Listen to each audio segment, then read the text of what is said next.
नमस्कार दोस्तों, आप लोग का फिर से एक बार स्वागत है हमारे YouTube चैनल नंदन पाठशाला में। आज हम लोग बायो का प्रथम चैप्टर जैव प्रक्रम से संबंधित कुछ महत्वपूर्ण क्वेश्चनों को देखने वाले हैं। आप लोग का बायो जो है वो कैसा है, कृपया आप हमारे साथ अपना टेस्ट कर सकते हैं। चलिए वीडियो को शुरू करते हैं।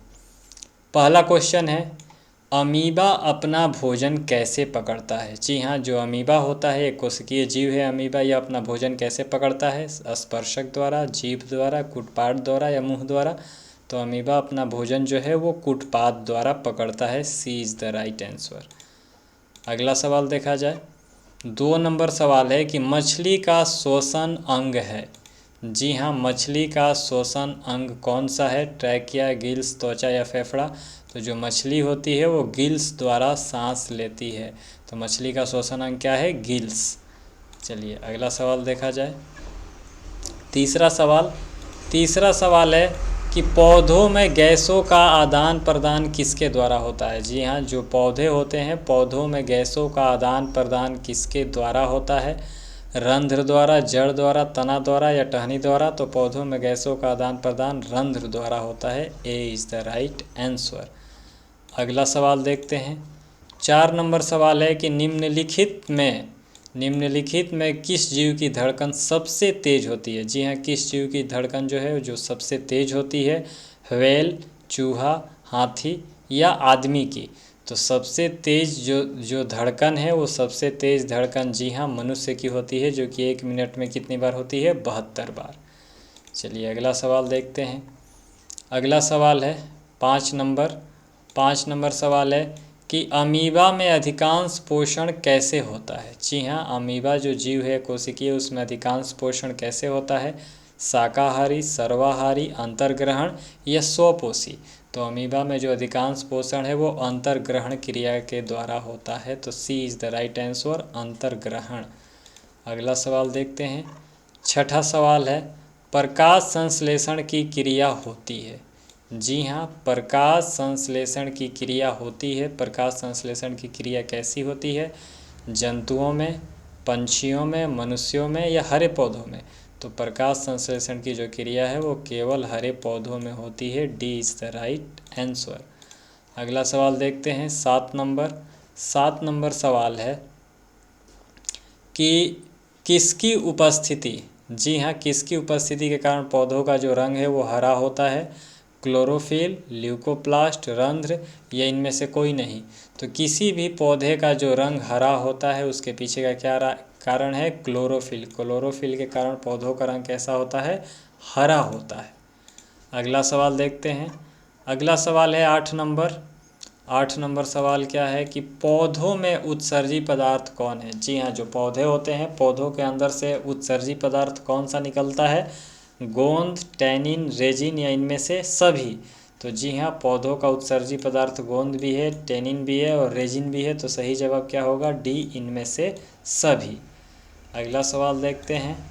9 नंबर सवाल आप लोग का क्या है कि कवक में पोषण की कौन सी विधि पाई जाती है। जी हाँ, जो कवक होते हैं उन कवकों में पोषण की कौन सी विधि पाई जाती है आपको बताना है। कवकों में पोषण की कौन सी विधि होती है? मृतजीवी, समभोजी, स्वपोषी, इनमें से कोई नहीं। तो कवकों में पोषण की विधि जो होती है उसका नाम है मृतजीवी, अर्थात मरे हुए जीव जंतुओं को ये खाते हैं। अगला सवाल देखते हैं। अगला सवाल है 10 नंबर सवाल है कि मछली के हृदय में कोष्ठकों की संख्या कितनी होती है। जी हाँ, जो मछली का हृदय होता है इस हृदय में कोष्ठकों की संख्या कितनी होती है आपको बतलाना है। 2, 3, 4 या 1। तो मछली के हृदय में कोष्ठकों की संख्या 2 होती है और मनुष्य के हृदय में कितने कोष्ठक होते हैं? जी हाँ, 4 होते हैं। तो हम बताना था मछली के हृदय में कोष्ठकों की संख्या तो 2 होती है। 2 इज़ द राइट आंसर। चलिए अगला सवाल देखते हैं। 11 नंबर सवाल है कि निम्नलिखित में किसे कोशिका का ऊर्जा मुद्रा के रूप में जाना जाता है। जी हाँ, कोशिका का ऊर्जा मुद्रा किसे कहा जाता है आपको बतलाना है कि कोशिका का जो है ऊर्जा मुद्रा अर्थात कोशिका का ऊर्जा गृह किसे कहा जाता है? एडीपी, एटीपी, डीटीपी या पीडीपी। तो जी हाँ, कोशिका का ऊर्जा गृह किसे कहा जाता है, आपको ये बतलाना था। तो B is the right answer, ATP. इसका फुल फॉर्म होता है एडिनोसाइन ट्राइफॉस्फेट। जी हाँ, जो भी जीव ऊर्जा को ग्रहण करते हैं, भोजन को ग्रहण करते हैं, वो भोजन उनके शरीर में एटीपी के रूप में संचित हो जाता है और यही संचित ऊर्जा उनके शरीर को चलाने में, अंगों को सुचारू रूप से कार्य करने में क्या करती है, मदद करती है। तो एटीपी का फुल फॉर्म क्या है, एडिनोसाइन ट्राइफॉस्फेट कहा जाता है। चलिए अगला सवाल देखते हैं। अगला सवाल है 12 नंबर कि पत्तियों में गैसों का आदान प्रदान कहाँ से होता है। जी हाँ, पत्तियों में गैसों का आदान प्रदान कहाँ से होता है, आपको बतलाना है। सिरा से, रंध्र से, मध्य सिरा से, इनमें से कोई नहीं। तो पत्तियों में गैसों का जो आदान प्रदान है वो रंध्रों से होता है। जी हाँ, कहाँ से, रंध्रों से। अगला सवाल देखते हैं। 13 नंबर सवाल है। 13 नंबर सवाल क्या है कि स्लाइड को सर्वप्रथम कंपाउंड माइक्रोस्कोप से देखा जाता है। जी हाँ, कितने गुना पर स्लाइड को सर्वप्रथम कंपाउंड माइक्रोस्कोप से देखा जाता है। जी हाँ, कितना गुना उसे बड़ा करके देखा जाता है, 5x यानी 5 गुना, 10x यानी 10 गुना, 25x यानी 25 गुना और 45x का मतलब होता है 45 गुना। तो स्लाइड को सर्वप्रथम कंपाउंड माइक्रोस्कोप से कितने गुना पर देखा जाता है, 10x पर देखा जाता है, 10 गुना पर। चलिए अगला सवाल देखते हैं। अगला सवाल है 14 नंबर।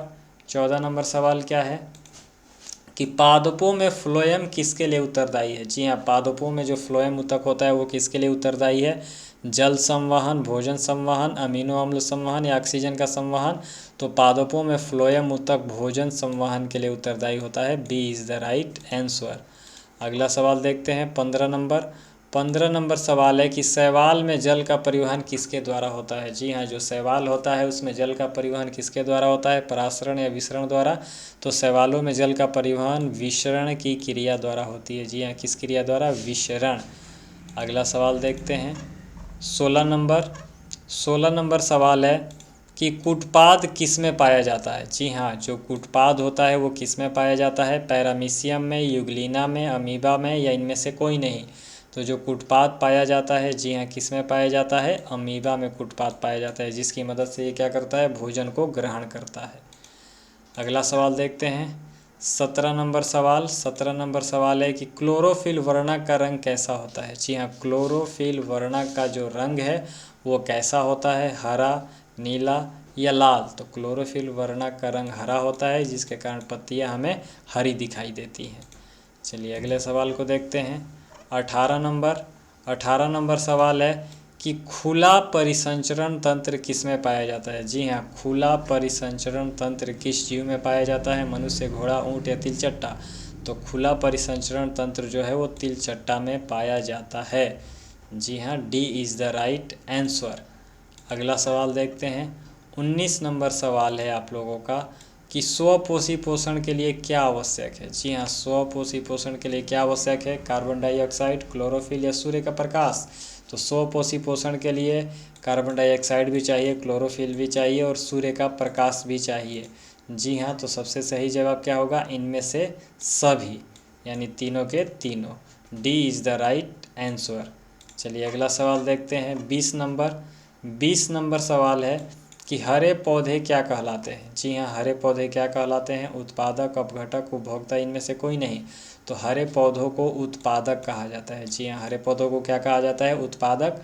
और शाकाहारी जीवों को क्या कहा जाता है, उपभोक्ता कहा जाता है। अगले सवाल को देखते हैं 21 नंबर। 21 नंबर सवाल है कि मैग्नीशियम पाया जाता है। जी हाँ, मैग्नीशियम किस में पाया जाता है, क्लोरोफिल, लाल रक्त या वर्णिलौह में। तो जो मैग्नीशियम पाया जाता है वो क्लोरोफिल में पाया जाता है। मैग्नीशियम किस में पाया जाता है, क्लोरोफिल में। A is the right answer. अगला सवाल देखते हैं 22 नंबर। 22 नंबर सवाल क्या है कि पौधों के वायवीय भागों से जल के निष्कर्षण की क्रिया क्या कहलाती है। जो पौधे के वायवीय भाग होते हैं उनमें से जल के निष्कर्षण की क्रिया को क्या कहा जाता है, विसरण, निषेचन, परागण या वाष्पोत्सर्जन।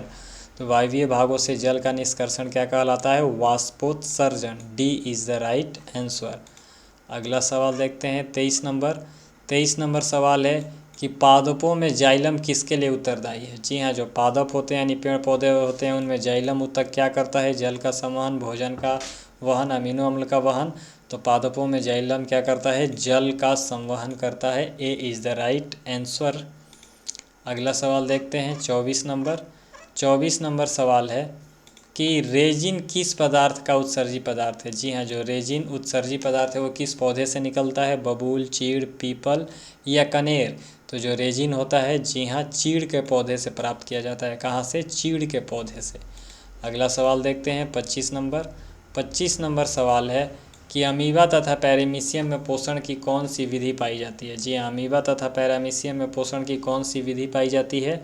आपको बतलाना है स्वपोषण, प्राणी संपोषण या परजीवी पोषण। तो अमीबा में भोजन की जो विधि, पोषण की जो विधि पाई जाती है वो पाई जाती है, आपका इन तीनों में से कोई नहीं होगा। चलिए चौथा ऑप्शन देखते हैं। चौथा ऑप्शन क्या है, चौथा ऑप्शन है आपका मृत जीवी पोषण। जी हाँ, अमीबा तथा पैरामीशियम में मृत जीवी पोषण के द्वारा क्या होता है, उसका पोषण होता है। मृत जीवी इज़ द राइट आंसर।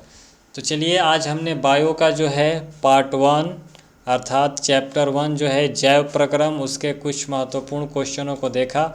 अगर आपको हमारा वीडियो पसंद आ रहा है, अगर आपको हमारा क्वेश्चन अच्छा लग रहा है, आपको कुछ सीखने को मिल रहा है, तो कृपया वीडियो को लाइक कर दीजिए और चैनल को सब्सक्राइब कर लीजिए इसी प्रकार के और भी बायो के क्वेश्चन जो है पाने के लिए। मिलते हैं फिर एक बार एक नए वीडियो में, तब तक के लिए जय हिंद दोस्तों।